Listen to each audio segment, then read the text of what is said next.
Bem-vindas e bem-vindos ao É Apenas Fumaça, onde se fala sobre a sociedade com quem quer falar sobre ela. Eu sou o Ricardo Ribeiro. Hoje temos como convidado Domingos da Cruz, ativista angolano pela democracia em Angola, professor de Direitos Humanos, Filosofia e Teoria da Educação, investigador, jornalista e coordenador do Observatório da Imprensa e da Comunicação. Publicou livros como Ferramentas para Destruir o Ditador e Evitar uma Nova Ditadura e Angola Amordaçada, a imprensa ao serviço do autoritarismo. Em 2015 foi preso durante um ano no processo 15+2. Bem-vindo de volta ao É Apenas Fumaça, Domingos. Obrigado, Ricardo. Estamos a gravar esta conversa cerca das 19 horas do dia 29. Angola teve eleições gerais a 23 de agosto, na passada quarta-feira. Domingos, queria começar por perguntar-te quem é que ganhou as eleições. Olha, está claro que até a este momento não há resultados oficiais sobre quem efetivamente ganhou as eleições, sendo certo que os resultados que foram divulgados foi questionado por parte dos membros da Comissão Nacional Eleitoral. Só gostaria de fazer referência a um pormenor brevíssimo, é que de acordo com a Lei Geral sobre as Eleições, a Lei Orgânica, para além do apuramento ser feito no nível municipal, provincial e nacional, para que os resultados possam ser divulgados, todos os membros da Comissão Nacional Eleitoral devem validar os resultados, pelo que os comissários da oposição não estiveram presentes no momento da validação dos resultados, pelo que não sabemos aonde estão a sair os dados que a Comissão Nacional Eleitoral divulgou. Mas tendo em conta o contexto em que nos encontramos, Angola, eu não tenho dúvidas e, repito, não tenho dúvidas de que são resultados forjados pela Presidência da República e a cúpula do MPLA, não é? Nesse sentido, não se pode falar de vitória nenhuma, não é? No dia 24, nem derrota. No dia 24, dia das eleições, 7 comissários da Comissão Nacional Eleitoral, eu acho que é isto que tu estavas a mencionar, deram uma conferência de imprensa a seguir à divulgação dos resultados provisórios por parte da CNE, da Comissão Nacional Eleitoral. O Cláudio da Silva, um dos comissários, disse: "Não nos revimos na comunicação da Comissão Nacional Eleitoral porque não foi feita com base nos preceitos legais e não participámos na produção daqueles resultados." É isto que tu estavas a falar? Exatamente sobre isso, claro. Estes comissários dizem também que os resultados provisórios foram divulgados ainda antes do apuramento dos resultados provinciais. O Cláudio da Silva diz: "Nenhuma comissão provincial eleitoral, de Cabinda ao Cunene, reuniu-se para produzir os resultados que foram anunciados." Como é que a CNE chegou aos dados provisórios anunciados se os resultados provinciais não tinham sido ainda escrutinados? Olha, essa questão, para que possa ser respondida, é preciso olhar para o contexto político angolano, particularmente a compreensão da natureza interna do regime, sobretudo o que podíamos chamar de ética política, quer dizer, aqueles que detêm o poder e, por sinal, controlam todo o processo eleitoral, são pessoas completamente desonestas, não é? E a desonestidade sobre a qual acabo de fazer referência não tem nada a ver com invenção ou qualquer discurso ficcional, tem a ver com aquilo que nos tem dado a observar, e a experiência histórica mostra isso mesmo. E eu gosto de dizer que quando alguém está no poder, mata, desvia milhões e milhões.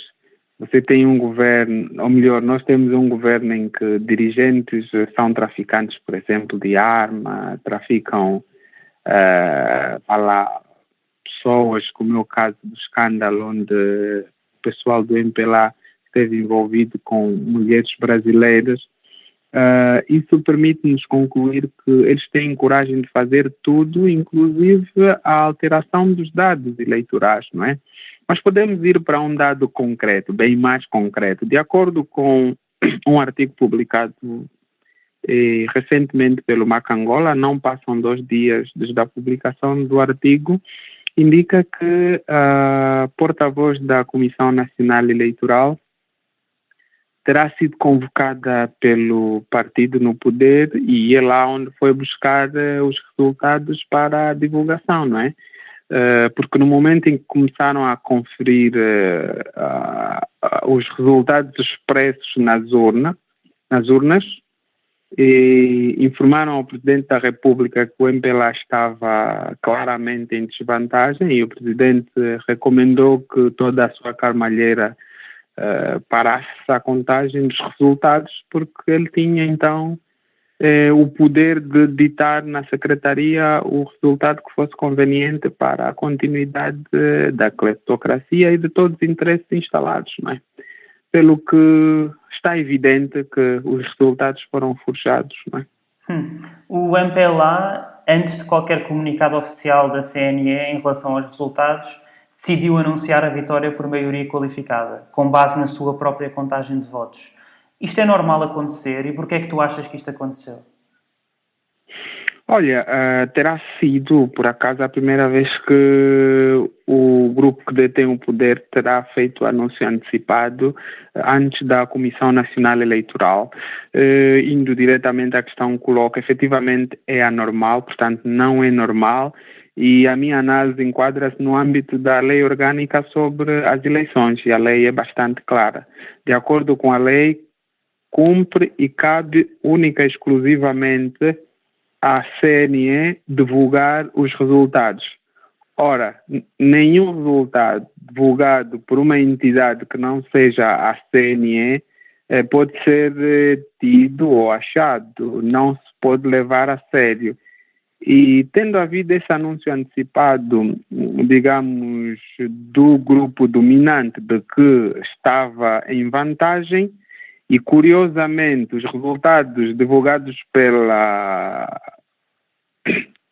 CNE coincidem, com uma ligeira diferença, está ali uma razão mais do que evidente para acreditarmos, para além dos argumentos probatórios sobre os quais acabei de fazer referência e outros mais, como é o caso das atas apresentadas pela oposição, efetivamente isso é um indicador claríssimo de que terá sido forjado o resultado a que nos foi imposto e, claro, a vítima diante de tudo isso é única e exclusivamente o povo angolano, não é? Que, mais uma vez, o seu destino enquanto nação que quer desenvolvimento fica adiado, porque com este grupo não será possível a construção do desenvolvimento e o respeito da dignidade humana, não é? As atas de síntese publicadas ou partilhadas pela oposição fazem parte de uma contagem alternativa, ou fazem parte dos esforços para uma contagem alternativa e paralela que tanto a UNITA como também, por exemplo, a Casa CE estão a fazer. E, portanto, estão a fazer uma contagem paralela com as atas de síntese que os delegados recolheram em cada mesa de voto. Em conferência de imprensa, o Adalberto Júnior, no dia 26, vice-presidente da bancada parlamentar da UNITA, diz ter as atas de síntese de todas as províncias e que, escrutinadas mais de 50% das atas, os resultados são bastante diferentes dos anunciados como provisórios pela Comissão Nacional Eleitoral. Tu achas que estes resultados vão mostrar a UNITA ou a Casa CE à frente do MPLA? Não, eu não tenho dúvidas de que o povo angolano votou para que se possa alterar o quadro, votou na mudança, como se ousa dizer ultimamente em Angola. E claro, quem representa a mudança são os partidos alternativos que Angola tem. E para mim, efetivamente, a oposição venceu essas eleições. E informações que foram partilhadas por indivíduos ligados ao regime dizem claramente, de facto, a oposição ganhou as eleições e por isso eles viram-se forçados a fabricar o resultado que está a ser divulgado e atualizado até ao momento. Uma questão importante sobre a qual não podemos deixar de refletir também tem a ver com o facto de dois partidos da oposição terem criado um sistema de escrutínio paralelo, não é? É um centro de escrutínio paralelo. Isso demonstra claramente, de facto, esses concorrentes não acreditam na CNE, não acreditam nas instituições angolanas e demonstra claramente, de facto, que Angola não é uma democracia, porque eu não estou a imaginar um cenário semelhante em Portugal, no Botsuana, nas Ilhas Maurícias, em Cabo Verde ou na África do Sul. Não imagino que os partidos queiram fazer isso, menos ainda a oposição, ou melhor, menos ainda a sociedade civil. E essa tem sido uma tendência, sobretudo onde há regimes autoritários. Gostaria de dizer que no Zimbábue aconteceu exatamente a mesma coisa. Na altura em que eclodiu a crise pós-eleitoral, foi porque o partido de Morgan Tsvangirai terá criado também um sistema de controle paralelo, uma máquina que estava devidamente afinada, que permitiu descobrir que efetivamente houve a alteração dos resultados eleitorais e eclodiu a crise pós-eleitoral a que todos nós assistimos e levou o Zimbábue ao quadro em que se encontra hoje. Então, numa democracia, de facto, isso não aconteceria, não é? Portanto, isso é mais um elemento que confirma o que é, de facto, Angola, do ponto de vista da sua cultura política. Aquilo é um regime autoritário e ponto final. A não ser que nos possam apresentar outros argumentos e nos convençam de que é uma democracia, não é? Tu mencionaste há pouco que pessoas perto do regime ou ligadas ao regime tinham dito que o MPLA não tinha ganho as eleições. Quem é que são essas pessoas? Olha, infelizmente as pessoas, por uma questão de segurança, covardia também, podíamos dizer, solicitam confidencialidade ao partilhar informações dessa natureza. Por exemplo, também confidenciaram conosco o facto do regime ter inviabilizado o acesso global à internet no país no dia das eleições, e isso estava previsto, né? Eles cortaram em determinadas zonas onde entendiam ser perigoso para a proteção da imagem do regime, e também pediram sigilo. Só por esse compromisso temos de respeitar, não é, a liberdade das pessoas. O que é que tu achas que a UNITA ou a Casa CE deveriam fazer caso se confirme, depois de analisadas todas as atas síntese, que estão à frente do MPLA e que, portanto, o MPLA não ganhou? Acham que deviam impugnar as eleições, como a Casa CE já, por exemplo, sugeriu que iria fazer? Olha, de acordo com a lei orgânica sobre as eleições, recomenda-se que inicialmente, havendo insatisfação por parte de um dos contendores, nesse caso os dois partidos da oposição, Casa CE e UNITA, o caminho legal é reclamarem na CNE. Nós já sabemos qual será a decisão da CNE, não é?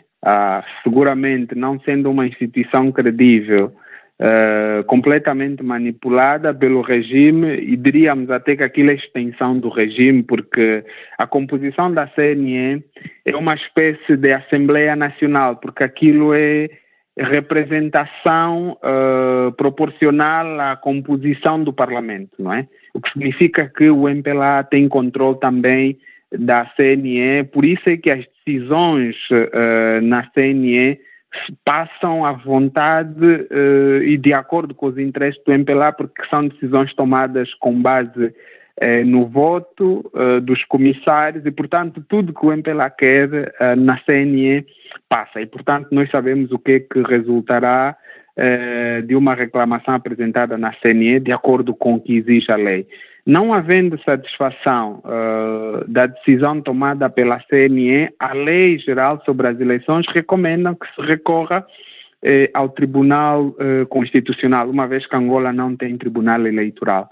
Ora, esse quadro legal é uma armadilha. Por que é uma armadilha? Porque dentro de regimes autoritários, toda a engenharia jurídica, desde as leis às instituições ditas judiciais, também são extensão da tirania, e o seu propósito é exatamente prolongar a tirania. o que significa que eles terão igualmente a mesma decisão da CNE no Tribunal Constitucional. Só para ter uma ideia, nós temos nesse momento um Tribunal Constitucional que até o presidente já devia ter o seu mandato terminou, mas continua ali. É alguém que, do ponto de vista ético, não tem sequer autoridade para tomar uma decisão que seja favorável à reclamação da oposição. Mas seja lá o que for, essa não é a questão que nos leva ao debate agora. A minha preocupação é nós não temos um sistema judicial independente, não temos um sistema judicial de facto, tal como se exige numa democracia. E assim, não faz sentido recorrer ou à CNE ou ao tribunal, tal Então, como o que é que estabelece sugeres a que se lei. faça?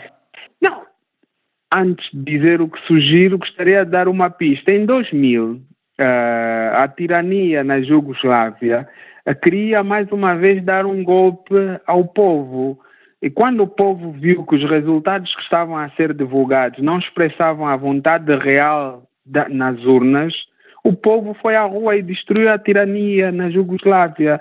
É isso que Angola tem que fazer, é isso que os angolanos têm que fazer. Eu entendo que a sociedade civil, os cidadãos de uma forma geral, devem se unir em parceria com a oposição, irem à rua, usarem o poder dos protestos para que se possa pôr fim ao regime, porque não há uma solução favorável à Angola e aos angolanos que vá de acordo com os interesses da dignidade da pessoa humana, construído por instituições que estão a ser conduzidas por malandros do MPLA. Não é possível, é impossível. Não tem, aquele pessoal é ladrão, o pessoal que está lá é desonesto, o pessoal que está lá mata pessoas, são assassinos, são traficantes de mulheres, de droga. Não é possível pessoas dessa estirpe conduzirem um país de acordo com os interesses nacionais. É completamente improvável. Nesse sentido, não se pode esperar nada daquelas instituições que de instituições não passam de nome. E, por isso, o ideal seria, de facto, os angolanos terem consciência de que num regime autoritário as urnas não mudam absolutamente nada. É assim que eu nunca votei, porque não acredito em fantochadas de eleições dentro de regimes autoritários. As eleições em regimes semelhantes ao de Angola não passam de um instrumento de legitimação desse mesmo regime. Ponto final. E o que é que achas que a população deverá fazer, sabendo então aquilo que tu estás a dizer, que as eleições foram forjadas? O Isaías Samacuva, numa conferência no dia 26, apelou à serenidade. Achas que é a serenidade que deve existir? Olha, até ao momento, eu, quando acabei de ver o pronunciamento de Samacuva, eu fiquei com a sensação que tenho tido quando acabo de ler determinados livros e ver um filme, e a sensação é, há filmes em que eu não consigo dizer, se alguém me perguntou, gostaste, não gostaste, eu não consigo dizer se gostei ou não gostei, quer dizer, mas ao mesmo tempo admira-me a serenidade e o grau de capacidade e de inteligência emocional diante de tamanha roubalheira que aconteceu nessas eleições.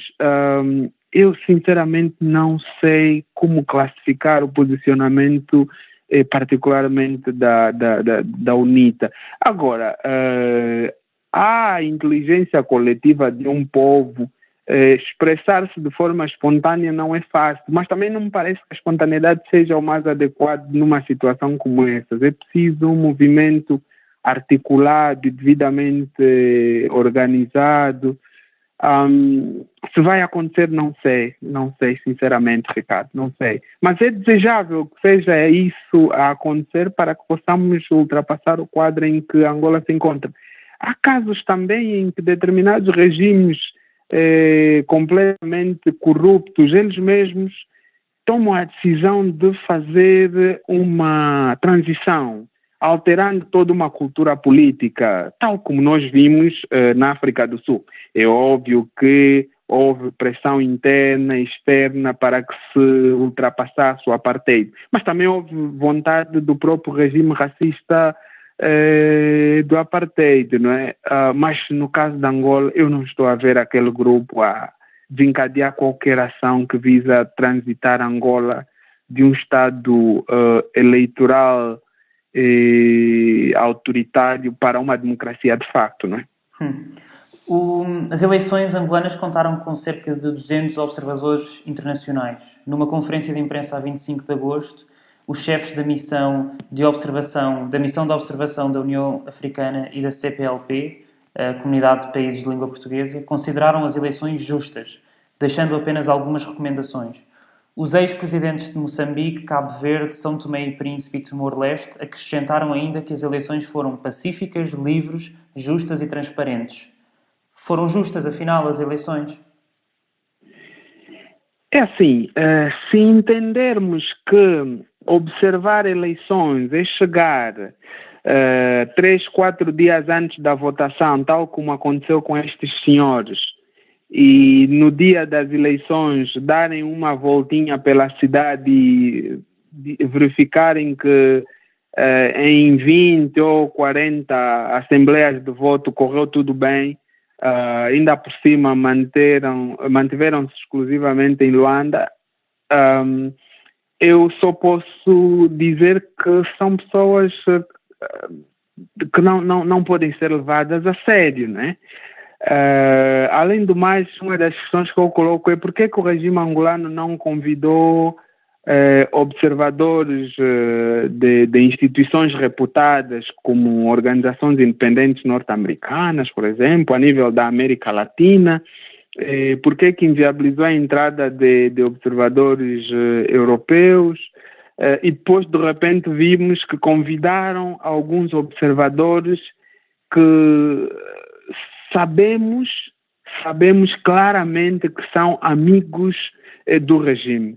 Está evidente, todo mundo sabe da relação de amizade que há entre Eduardo dos Santos e o primeiro-ministro de Cabo Verde, todos sabemos da relação de amizade, do ponto de vista pessoal, entre Eduardo dos Santos e o ex-presidente de São Tomé.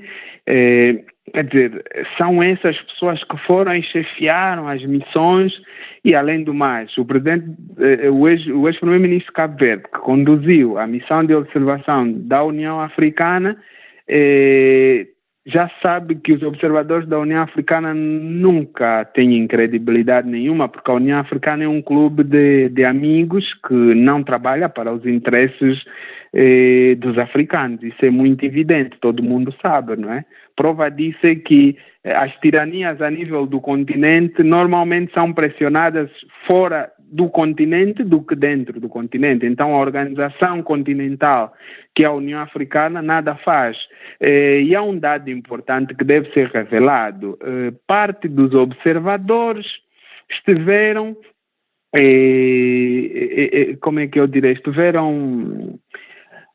alojados num resort de Bento Kangamba. Esses observadores podem ser levados a sério. Sabemos quem é o Bento Kangamba, e nesse resort é lá onde havia o harém de prostitutas e não sei o quê. Então esses observadores podem ser levados a sério. Nós estamos mesmo a chegar ao fim.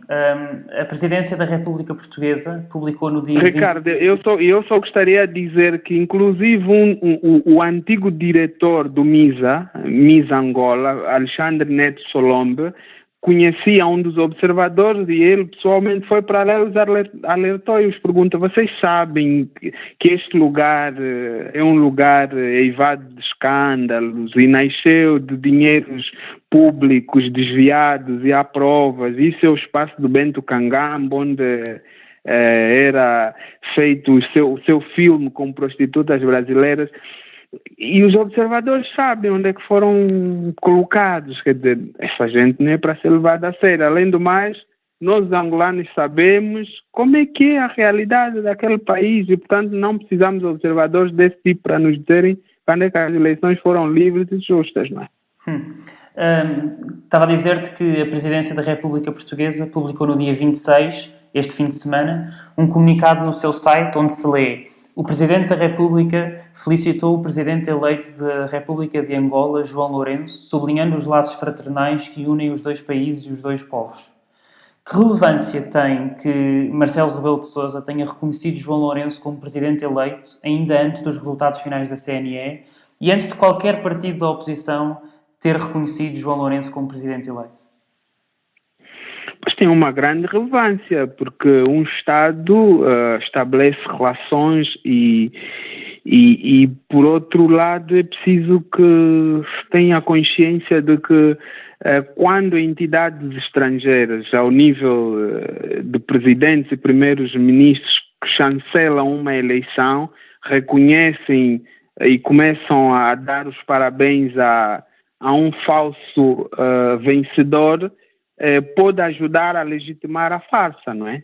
E dali a preocupação dos angolanos. É uma preocupação que eu particularmente partilho. Não posso deixar de dizer que estimo uma grande simpatia pelo professor Marcelo, mas enquanto Presidente da República de Portugal teve um posicionamento que eu diria inadequado para o atual contexto em que nos encontramos. E não faz sentido nenhum, quer dizer, nem sequer há publicação da divulgação definitiva dos resultados, mesmo que fraudulentos, nem sequer a divulgação definitiva dos resultados foram feitos, e um presidente de um país como Portugal felicita. É muito estranho isso. Agora, a mim também não surpreende, porque só um ingênuo pode estar surpreendido. Muitas vezes os Estados agem na lógica puramente baseada no interesse do seu próprio povo, e se calhar Marcelo entende que esse posicionamento vai de acordo com os interesses da nação e do povo português, não é? Talvez seja por isso que apressou a fazer o que os outros ainda não fizeram, não é? Porque eu não vi felicitações vindas de nenhum outro lugar que não seja de Portugal, e portanto devo dizer que eu também não estou de acordo com esse posicionamento do Presidente da República de Portugal. Este foi mais um episódio do É Apenas Fumaça, onde se fala sobre a sociedade com quem quer falar sobre ela. Obrigado, Domingos da Cruz, ativista, professor e investigador angolano. Obrigado, Ricardo, e desejo bom trabalho à equipa do Isso é Fumaça. Vamos continuar a seguir as eleições angolanas. O É Apenas Fumaça é produzido por Bernardo Afonso, Frederico Raposo, Maria Almeida, Pedro Zuzarte, Pedro Santos, Sofia Rocha, Tomás Pereira e por mim, Ricardo Ribeiro. A música é dos Lotus Fever. Ouçam mais episódios em apenasfumaca.pt ou no iTunes, SoundCloud, YouTube, Comunidade de Cultura e Arte, RUM, Rádio Universitária do Minho e também noutras aplicações de podcasts. Até já!